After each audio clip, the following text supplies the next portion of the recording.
Salut à tous, j'espère que vous tenez le coup. Une nouvelle journée commence et devinez quoi? Notre cher citoyen se lève encore ensommeillé pour se rendre compte sans trop... Salut à tous, j'espère que vous tenez le coup. Une nouvelle journée commence et devinez quoi? Notre cher citoyen se lève encore ensommeillé pour se rendre compte sans trop de surprise d'ailleurs, qu'une fois de plus ceux qui sont censés le guider, l'entourer, l'épauler, passent leur temps à lui jouer des tours. Mensonges bien ficelés, manipulations en série, et une vérité toujours soigneusement camouflée, le grand classique. Comme d'habitude, dès que notre bon vieux Abdé pique une colère, c'est un grand ménage dans les hautes sphères, les têtes tombantes, et pas des moindres. Cette fois encore pris dans un tourbillon de critiques enflammées, entouré de polémiques comme un navire en pleine tempête, le président Abdelmadjid freine brutalement. Il revient sur une décision tellement insensée qu'on se demande même comment elle a pu être envisagée. Une mesure hors sol lancée dans un pays clairement pas prêt pour ce genre de saut dans le vide. Ah, et pendant qu'on y est, petit rappel croustillant. Le chef de l'État a dégagé, ni plus ni moins, le grand boss de la Banque d'Algérie, officiellement le gouverneur de la Banque centrale, M. Salah Eddine Taleb. Exit Taleb, bienvenue à son adjoint Matt Sambodiev qui assure désormais l'intérim. Oui, c'est arrivé hier, le 4 janvier 2026, et croyez-moi, ce même jour, on ne savait plus où donner de la tête. Parce que ce cirque administratif, c'est du grand n'importe quoi. Une absurdité totale. Après avoir semé une belle panique avec une avalanche de circulaires toutes plus alarmantes les unes que les autres, imposant une interdiction radicale du cash, en particulier pour les commerçants algériens, qui n'étaient soudainement plus autorisés à déposer le moindre billet dans leur compte pro, la Banque d'Algérie a décidé de faire volte-face. Et comme par hasard, le 4 janvier 2026, tient pile le jour où le patron de la Banque centrale s'est fait remercier, une nouvelle note tombe. Tadam, la voici toute fraîche. Elle explique aux établissements bancaires que finalement toutes les mesures précédentes sont annulées. Merci, au revoir, l'interdiction de déposer du liquide et tenez-vous bien. Voici la perle extraite de ce nouveau texte. En conformité avec les lois et règlements en vigueur, les banques devront continuer à appliquer les mêmes précautions envers leurs clients comme avant. Autrement dit, faites comme si rien ne s'était passé. Rideau. Et oui, la fameuse circulaire du 2 décembre 2026. Au 2 jeté à la poubelle, désormais les commerçants peuvent à nouveau alimenter leur compte professionnel soit par virement classique, soit, attention roulement de tambour, en déposant du cash. Oui, du vrai argent liquide. Mais attention, on reste dans le cadre, les opérations doivent toujours coller au profil du client et à ce que la banque connaît déjà de lui. En gros, c'est le retour à la case départ, mais emballé dans un joli ruban administratif. Pour ceux qui ont loupé un épisode, ce document du 22 décembre, c'était celui qui ordonnait froidement aux banques de bloquer tout dépôt d'espèces par les commerçants en les forçant à passer uniquement par chèque ou virement. Et cette brillante idée censée démarrer officiellement le 1er février 2026, avec un mois de préparation offert généreusement en janvier pchit, parti en fumée, une annonce de plus qui finit dans le cimetière des décisions absurdes. Et voilà, tout a été balayé d'un revers de main, juste après qu'Abdelmadjid Tebboune ait renvoyé le grand Manitou de la Banque d'Algérie, une décision qui ressemble fort à un réveil brutal. Tebboune manifestement a fini par piger la supercherie, encore une fois on l'a roulé dans la farine, encore une fois, on lui a vendu du rêve, sauf que ce rêve, en réalité, c'était une recette explosive pour semer le chaos dans un pays clairement pas calibré pour dire adieu au cash. Et soyons clairs, aucun État sur cette planète n'a jamais osé proclamer la mort du liquide. Aucun. Ce que l'Algérie a tenté avec ce projet insensé relève d'un niveau d'amateurisme si spectaculaire qu'on en vient à se demander si c'était une blague. Non, c'était réel, malheureusement. Voilà comment, un beau 22 décembre, on nous sort un plan révolutionnaire à la sauce algérienne, chers commerçants. À compter de 2026, plus question de déposer un seul dinar en cash sur vos comptes. Interdit. Fini. Terminé. Sérieusement. Alors, tenez-vous bien. Après le coup de théâtre du 22 décembre, qu'est-ce qu'on fait? Hop, on balance une nouvelle circulaire. Cette fois, la Banque d'Algérie offre un cadeau, un sursis d'1 mois. Dernière mise à jour, le 30 décembre 2025, notez bien la date, c'est important. Et dans cette note, on nous raconte qu'une grande réunion a eu lieu avec du beau monde à la table, les dirigeants des 20 principales banques et institutions financières du pays, toutes dûment accréditées pour opérer en Algérie, rien que ça. Résultat de cette petite messe bancaire, un délai d'1 mois est accordé aux commerçants pour qu'ils s'organisent. Pendant ce laps de temps, ils sont autorisés à continuer de déposer du liquide sur leur compte, mais attention, pas n'importe comment, le plan. Dès le 1er janvier, on commence à faire grimper la part des paiements par chèque en réduisant progressivement le cash. Et à la fin du mois, boum, le liquide, c'est fini. Interdit sauf exception ultra limitée justifiée au millimètre près et uniquement si ça colle pile à l'activité du client. En gros, mission impossible. Et voilà le bouquet final après la fameuse note du 30 décembre 2025 qui devait poser les dernières briques de la réforme patatras. 4 petits jours plus tard, ou 5 si on compte large, le 4 janvier, la même banque centrale fait volte-face et balance un nouveau message. Finalement, oubliez tout ça.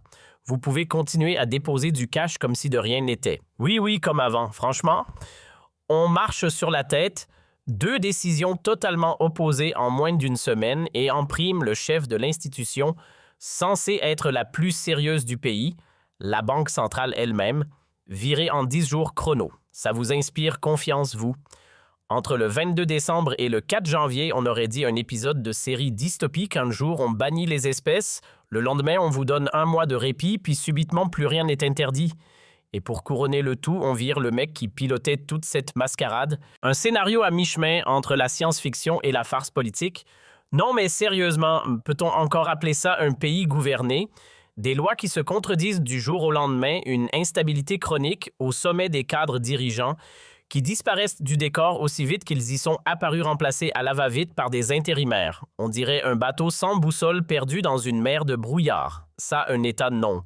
Ça ressemble plus à une mauvaise improvisation qu'à une république. L'Algérie aujourd'hui, soyons honnêtes, est dirigée comme un souk géant en plein air sans structure, sans logique. Sauf qu'un État, ce n'est pas une brocante où chacun fait ce qu'il veut. Et pourtant, alors qu'est-ce qui s'est réellement passé? Rien de nouveau sous le soleil. On rejoue encore et toujours la même comédie politique depuis que M. Abdelmadjid Tebboune est arrivé au sommet. Et cette comédie, elle repose sur un ingrédient bien connu, le mensonge. Car oui, le chef d'État a élevé le mensonge au rang de doctrine. Et ce virus de l'illusion, il l'a transmis généreusement à tous ses ministres, ses conseillers, ses collaborateurs, jusqu'aux têtes pensantes des institutions clés du pays. Résultat, un système qui nage en plein délire. Mais dites-moi franchement, comment voulez-vous que les subordonnés disent la vérité quand le président lui-même enchaîne les bobards comme un DJ, passe ses disques? Notre PIB va exploser les 400 milliards. On est les champions d'Afrique, les meilleurs sur Terre, rien que ça. On a construit 7 millions de logements. Et bien sûr, tout va pour le mieux dans le meilleur des mondes. Bah voyons. On nous sort même des perles du genre. On a la 3e plus grosse mine du monde, notre production de fer est top 3 mondiale et bientôt, tenez-vous bien, on dominera la planète avec notre phosphate.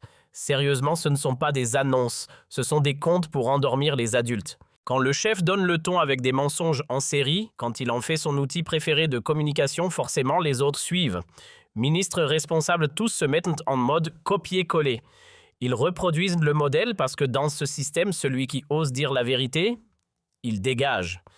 Et comme M. Abdelmadjid gouverne comme un petit despote bien installé, personne n'ose élever la voix. Contredire Tebboune. C'est direct la porte, il n'aime pas qu'on lui tienne tête, et surtout pas qu'on casse l'ambiance de son monde imaginaire. Quand Tebboune s'est mis en tête de faire la chasse au cash pour remettre de l'ordre dans les finances publiques et bâtir un système fiscal digne du 21e siècle sur le papier, c'était presque noble. Il voulait mettre la main sur un pactole planqué dans l'économie informelle, plus de 70 milliards de dollars qui échappent totalement au contrôle des banques. Certaines vont même plus loin, ce serait carrément 90 milliards qui circulent dans l'ombre sans trace, sans fiscalité, sans rien. Alors oui, l'intention était louable, on ne va pas lui retirer ça. Mais c'est la méthode, la méthode, un chef d'orchestre qui casse son violon avant le concert, un pompier qui souffle sur le feu avec de l'essence. Incohérent, illogique, affolant. Un plan d'action taillé sur mesure pour l'échec. Et quand on regarde de plus près la façon dont le pays est dirigé, c'est pas mieux. C'est du bricolage en direct, un mode de gouvernance qui frôle la parodie. On fixe des objectifs à tour de bras, mais derrière, tout repose sur une technique de communication unique, le mensonge. C'est devenu une méthode de travail officielle. Résultat, le mensonge devient viral. Toute la hiérarchie le copie. personne n'ose dire non à celui qui commande, parce que quand le chef est un autoritaire capricieux, on obéit sans poser de questions. Peu importe si le pays fonce droit dans le mur, tant que les ordres du chef sont exécutés à la lettre, tout va bien. Enfin, façon de parler. C'est un peu comme si Sa Majesté décidait un matin qu'il ne veut plus voir le soleil. Voilà. Il veut de l'ombre partout. Alors tous les courtisans s'activent, trouver un moyen de cacher cette foutue boule de feu. Problème, c'était le soleil. On ne peut pas l'éteindre. Mais chut, il ne faut surtout pas le lui dire. Alors on lui ment encore et encore parce qu'oser lui dire la vérité, c'est risquer de finir exilé politiquement sur une île oubliée. Et parmi ses conseillers obéissants, le patron de la Banque d'Algérie, bien entendu, lui aussi, il y est allé de son refrain rassurant « Ne vous en faites pas, Excellence le cache ». On va l'exterminer, plus une seule pièce ne traînera. On va vider le marché noir, on va faire rentrer chaque dinar dans le système officiel. Vous verrez, ça va être historique. Mais voilà, le hic, le chef, adore les récits de conspiration. Il carbure à ça. Il voit des ennemis dans l'ombre des barons de l'économie parallèle partout. Du coup, ses proches lui racontent pile ce qu'il veut entendre. Pas pour le pays, pas pour la vérité, mais pour grimper dans les rangs, décrocher des postes et faire carrière à l'ombre de sa paranoïa. Ah oui, bien sûr. Tout ça, c'est un gigantesque complot. Le plan est limpide, abolir le cash pour nettoyer le pays de fond en comble. Éradiquer les seigneurs de l'informel, anéantir les barons du cash, réduire en poussière la fameuse 5e colonne, démolir la mafia de l'argent liquide et tous ces vilains spéculateurs. Et à la fin de l'histoire, l'État devient tout puissant, l'unique maître à bord, l'œil qui voit tout, qui sait tout, qui contrôle tout. C'est presque un scénario Marvel, mais version tragédie bureaucratique. Et pendant ce temps-là, que fait le gouverneur de la Banque d'Algérie? Le 19 octobre 2025, Pépouze, lors d'une conférence en marge du FMI, il balance ça comme une évidence. En 2028, plus un dinar en liquide ne circulera en Algérie. Bam! Comme si c'était aussi simple que d'appuyer sur un bouton. Mais attendez, on parle bien de ce que même l'Allemagne, la Suisse ou les pays nordiques n'ont jamais osé faire après des décennies de transition numérique. Et nous, en 3 petites années, zoufine du cash. Pas de problème. Il l'a dit avec un calme olympien comme s'il annonçait la météo. Sauf que là, c'est pas de la pluie. C'est un ouragan de déconnexion totale. Il y a cru. Oui, il y a vraiment cru. Et pourtant, Salah Eddine Taleb, le gouverneur de la Banque d'Algérie, n'est pas né de la dernière pluie. Il sait très bien que c'est infaisable. Ce n'est pas un débutant. Aucun banquier sérieux dans ce pays n'irait promettre à la population, et encore moins au président, qu'on va éradiquer le cash en seulement 3 ans. C'est de la science-fiction version low cost. Mais bon, 2026 arrive et monsieur se lance dans son opération zéro cash. Première étape, couper les commerçants de leurs dépôts en espèces. Plus de billets dans les comptes pro, mais sur le terrain, la réalité lui met une claque. Parce qu'en Algérie, 9 paiements sur 10 se font en cash. 9 sur 10, on parle d'un pays où la monnaie sonnante et trébuchante, c'est la norme. Et faut pas se tromper de coupable, ce n'est pas le commerçant qui choisit, ce sont les clients eux-mêmes. Les gens ici achètent tout des tomates au t-shirt, du Doliprane, au parfum en liquide. Le cash, c'est pas un choix, c'est une habitude, un réflexe. Alors que devait-il se passer? Comment voulez-vous que ces commerçants s'en sortent si on leur coupe brutalement leur seule voie de fonctionnement? Et la Banque centrale, elle, dans tout ça, elle a vendu du rêve au président. Elle lui a fait croire que c'était jouable, que l'Algérie allait enfin dompter le cash, le domestiquer, voire l'exterminer. Alors qu'en réalité, c'est le cash qui dompte l'Algérie. Mais comme toujours, la réalité finit par taper à la porte. Et elle, quand elle débarque, elle ne prévient pas. Le château de mensonges, aussi joli soit-il, finit tôt ou tard par s'écrouler. Parce qu'on ne peut pas bâtir une politique sur du vent. À force de vivre dans l'illusion, le réveil devient un choc. Et la vérité, elle finit inévitablement par reprendre sa place sur le trône. Et justement, parlons-en de cette vérité. Elle est froide, implacable, et les chiffres l'appuient noir sur blanc. En Algérie, on compte officiellement 200 000 commerçants. Oui, vous avez bien entendu, 2 500 000. Ce n'est pas un chiffre lancé au hasard, c'est ce que disent les statistiques. Rien que dans le commerce de détail, ils sont près de 1 million. Dans les services, restos, hôtels, coiffeurs et compagnie, on frôle les 975 000. Ce qui nous fait sans forcer quasiment 2 millions d'Algériens qui vivent grâce au paiement en liquide. Et tenez-vous bien, 90% de leurs transactions se font en cash. Les consommateurs paient tout, absolument tout avec du billet, Quant aux commerçants, en gros, ils sont à peine 115 000 et les artisans, juste 466, le reste. C'est une armée de petites vendeurs qui respirent à travers les pièces et les billets. Et on veut leur couper ça d'un coup sec. Bonne chance! Sur près de 2 millions de commerçants algériens, devinez quoi? Presque tous se font régler en espèces, et ce n'est pas eux qui l'ont choisi. On ne va quand même pas demander à l'épicier du coin de faire la morale à ses clients et de leur interdire de sortir des billets. Si on veut vraiment en finir avec le cash, ce n'est pas aux commerçants qu'il faut s'adresser, mais aux consommateurs. Ce sont eux les maîtres du jeu. Parce que, soyons honnêtes, quand on dit à un commerçant « Stop, tu n'as plus le droit de verser du liquide sur ton compte pro », ce n'est pas lui qu'on punit. Ce sont les clients algériens, eux, qui ne paient pratiquement qu'en cash qu'on transforme en problème. Si on veut changer les choses, il faut viser le bon maillon de la chaîne. Et ce n'est clairement pas le vendeur au coin de la rue. Et donc, que fait la Banque d'Algérie dans tout ça? Elle choisit la solution la plus illogique, interdire aux commerçants d'utiliser le cash. Oui, vous avez bien entendu, on ne touche pas aux habitudes des citoyens. Non, on tape directement sur ceux qui encaissent. Résultat. Une absurdité administrative de plus. Et si on regarde ailleurs dans le monde, aucun pays développé n'a eu l'idée folle d'interdire complètement l'argent liquide. Ça n'existe tout simplement pas. En France, par exemple, vous pouvez payer en espèces, mais seulement jusqu'à 1 000 €. En Espagne, même chose. En Belgique, on vous laisse jusqu'à 3 000 €. En Allemagne, là-bas, pas de plafond. Vous pouvez payer tout en cash si ça vous chante. Mais attention, au-delà de 10 000 €, il faut prouver que votre argent est propre. Montrez patte blanche et tout va bien. Voilà comment on régule sans sombrer dans l'excès. Regardez un peu ailleurs aux États-Unis ou au Canada, on paye en cash autant qu'on veut. Personne ne vous regarde de travers. En Italie, il y a un plafond, mais c'est 5 000 €. Bref, même dans les pays les plus développés, personne n'a osé interdire complètement l'argent liquide. Ce genre d'interdiction radicale, ça n'existe tout simplement pas. Ce qu'on peut faire, c'est limiter. Mettre un plafond, dire aux citoyens lambda, tu peux payer en espèces, mais pas au-delà d'un certain montant. Et si vraiment la Banque d'Algérie voulait aller vers la fin du cash, elle aurait pu commencer par là. Par exemple, à partir de 2026, chers Algériens, plus de paiements en liquide au-dessus de 50 000 dinars. Ou même 10 000 dinars. Voilà une transition logique, progressive, crédible. Mais non. Comme d'habitude, on a fait l'inverse.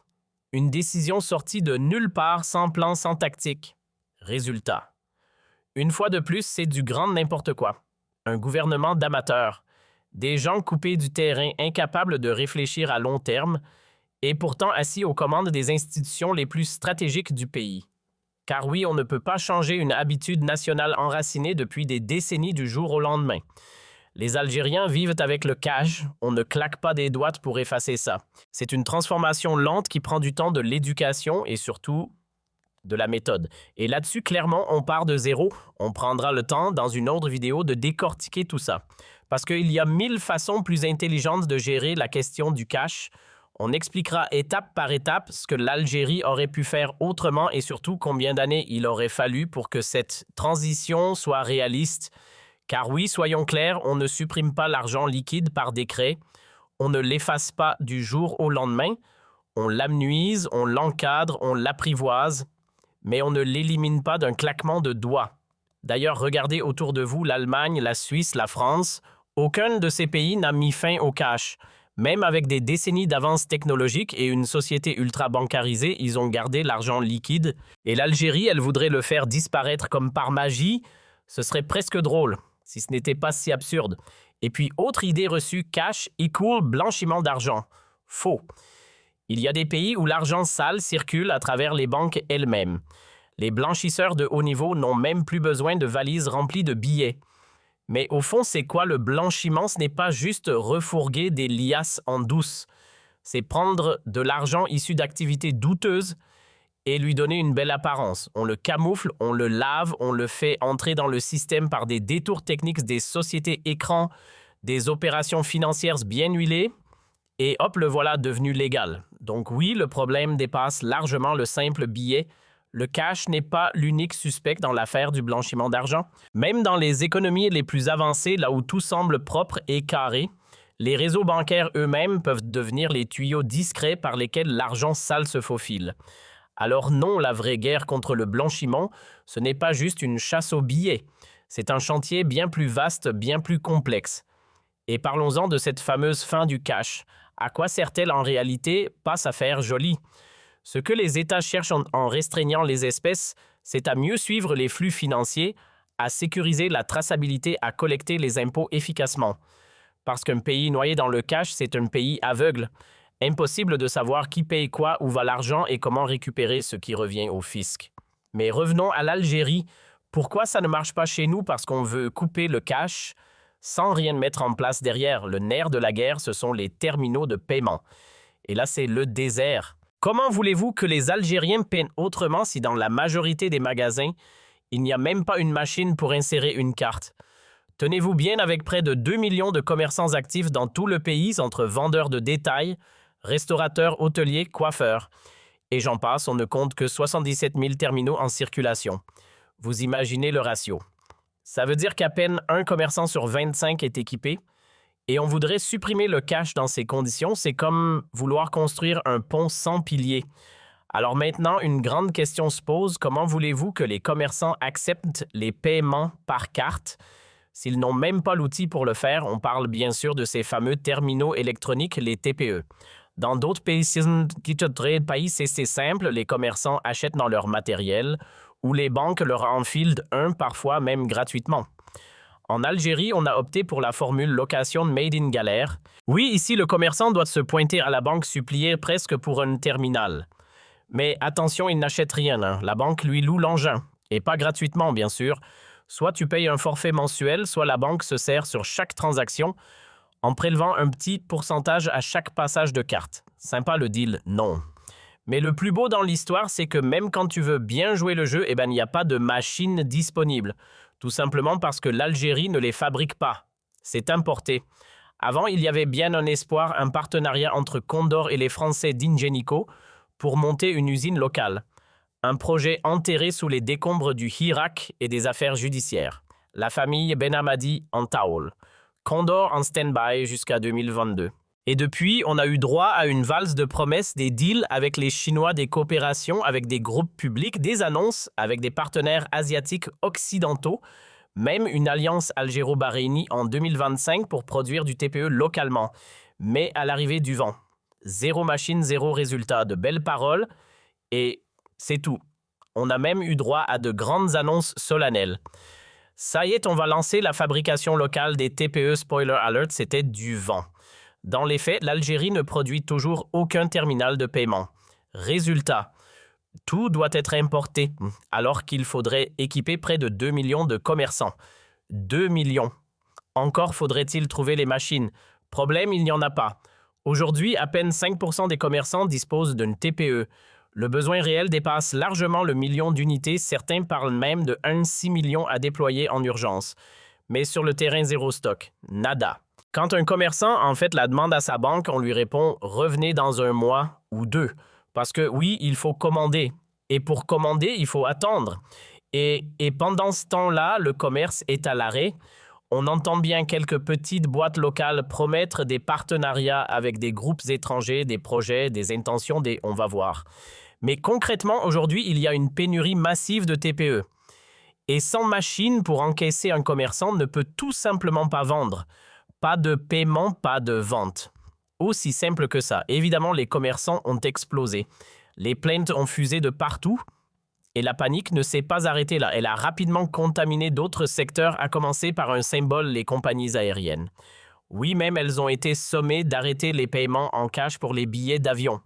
Sauf que les agences de voyage comme celles des compagnies aériennes n'ont pas non plus de TPE. Même Air Algérie, dans ses propres guichets, ce n'est pas équipé. Alors on fait comment? Comment vendre un billet en exigeant une carte bancaire quand il n'y a aucune machine pour la lire? Mystère total. Et voilà comment, sans prévenir, la Banque d'Algérie a réussi l'exploit de semer une véritable pagaille nationale. Depuis fin décembre, c'est la ruée vers les banques. Mais attention, pas n'importe lesquelles. Parce que pour commander un TPE, on ne peut pas aller frapper à la porte de n'importe quel établissement. Non, non. Il faut impérativement s'adresser à sa propre agence, celle où dort le compte professionnel. Que ce soit la BNA, la Bader ou une autre, c'est cette banque-là et uniquement celle-là qui peut fournir le précieux appareil. Problème? Aucun stock. Nada. Le vide sidéral. Rien n'a été anticipé. La Banque d'Algérie s'est lancée dans une guerre contre le cash sans avoir même posé les bases de l'alternative numérique. Résultat, des commerçants qui courent après des machines inexistantes. Une interdiction sans solution. Une improvisation monumentale. Et pourtant, tout cela aurait pu être évité.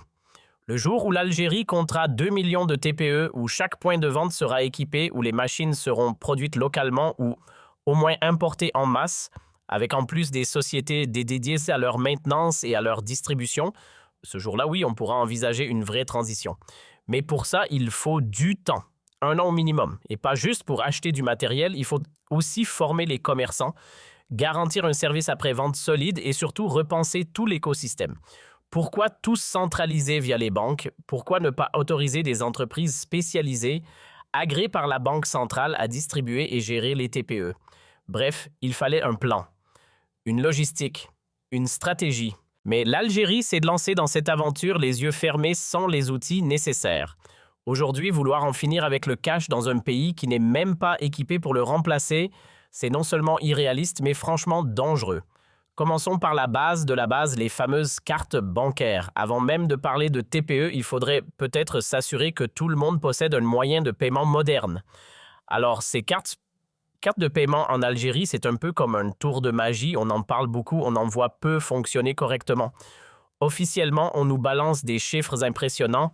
21 millions de cartes en circulation. Wahou, on pourrait croire à un pays ultra digitalisé, sauf que quand on gratte un peu, on découvre que 80% de ces cartes, ce sont des Edahabia délivrées par Algérie Post. Ça veut dire quoi? Ça veut dire que sur ces 21 millions, il y en a 16 à 17 millions qui ne viennent ils ne viennent même pas du réseau bancaire classique. Les vraies cartes bancaires, celles des banques agréées, c'est à peine 4,2 millions.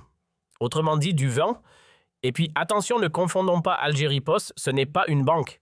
Non, les comptes CCP, ce n'est pas des comptes bancaires. Il faut toujours remplir un formulaire papier, patienter des heures dans les files d'attente interminables de ces 4000 agences pour espérer déposer un peu d'argent. Et encore, toutes les agences ne proposent pas de services financiers. Certaines ne font que du courrier. Et depuis des années, on nous promet que la Poste deviendra une banque. Spoiler, c'est toujours pas fait. Et alors cette carte Edahabia, on peut la dégainer partout comme une visa théoriquement, oui, en pratique. Pas du tout. Encore une illusion bien algérienne. Et non, ce n'est pas une banque. Pas une vraie, pas dans le sens où tu peux y faire tout ce qu'une banque digne de ce nom permet. Tu ne peux pas y faire virer ton salaire comme dans une banque classique. Bon, ok, certains fonctionnaires et retraités touchent leur pension sur un compte CCP, mais ne t'attends pas à y demander un prêt ou un financement quelconque. Algérie Post, ce n'est pas fait pour ça. Ce ne sont pas des agences bancaires et leurs employés ne sont pas formés à traiter des opérations financières complexes. Ce sont des postiers, pas des banquiers. Et donc non, cette structure ne suffit pas à accompagner une transition vers un système moderne sans cash. Il aurait fallu aller jusqu'au bout, transformer Algérie Post en une vraie banque. Et même avec 20 millions de cartes, on reste loin du compte. On parle d'un pays qui compte plus de 30 millions d'adultes. Oui, on a vérifié les stats, c'est du sérieux. Et on vous prépare d'ailleurs une émission spéciale sur comment envisager concrètement la disparition progressive du cash en Algérie. Parce qu'au fond, ce sont ces 30 millions de citoyens majeurs qui sont censés consommer, acheter, gérer un budget quotidien. D'ailleurs, 69% de la population algérienne a plus de 18 ans. C'est pas un détail. Et même si on ne les compte pas encore comme adultes, les ados à partir de 15 ans, eux aussi, ils doivent faire les courses pour la famille ou acheter des trucs pour eux-mêmes. Donc, si tu veux éliminer le cash, il va falloir penser plus grand, beaucoup plus grand. En comptant tous les Algériens âgés de plus de 15 ans, on dépasse les 33 millions de personnes. Et pourtant, les cartes bancaires ne courent pas les rues. A-t-on distribué 33 millions de cartes? Absolument pas. Et si on rêve d'un pays où chaque citoyen règle ses achats sans une pièce de monnaie, il faudrait au moins 33 ou 35 millions de cartes. On en est de loin, très loin même. Les cartes, presque une denrée rare. Les terminaux électroniques, presque une légende urbaine, et Algérie Post. Toujours pas une banque digne de ce nom? Finalement, notre cher Tebboune a fini par percer le mystère, on l'a bercé d'illusions. Le gouverneur de la Banque d'Algérie, plutôt que de dire la vérité, il préférait visiblement faire plaisir au chef. Mais voilà, quand la réalité te rattrape, elle ne te caresse pas. Elle te gifle. Il a compris que forcer la fin du cash allait coincer tout le monde, commerçants paralysés, citoyens bloqués. Sans liquide, impossible d'acheter des légumes ou du pain. Et on fait quoi? On paie avec des regards, des vœux pieux ou une belle promesse bien emballée. Même en plein Paris, on peut encore acheter sa baguette en pièces sonnantes et trébuchantes. Alors, comment expliquer qu'on demande à un commerçant de ne plus déposer son liquide sur son compte pro? Vous imaginez un artisan pâtissier refuser un billet pour un éclair au chocolat. Un boulanger qui s'énerve parce qu'on paye en cash. Franchement, c'est du théâtre. Interdire aux petits commerçants algériens de déposer leurs espèces, c'est une absurdité de plus au palmarès des décisions lunaires, et cette absurdité révèle une chose: ce pays est dirigé par des improvisateurs, des gens dépassés, qui brassent plus de vent que d'idées concrètes. L'Algérie, hélas, a été livrée à une élite coupée du monde, un pouvoir enfermé dans sa propre fiction accroché à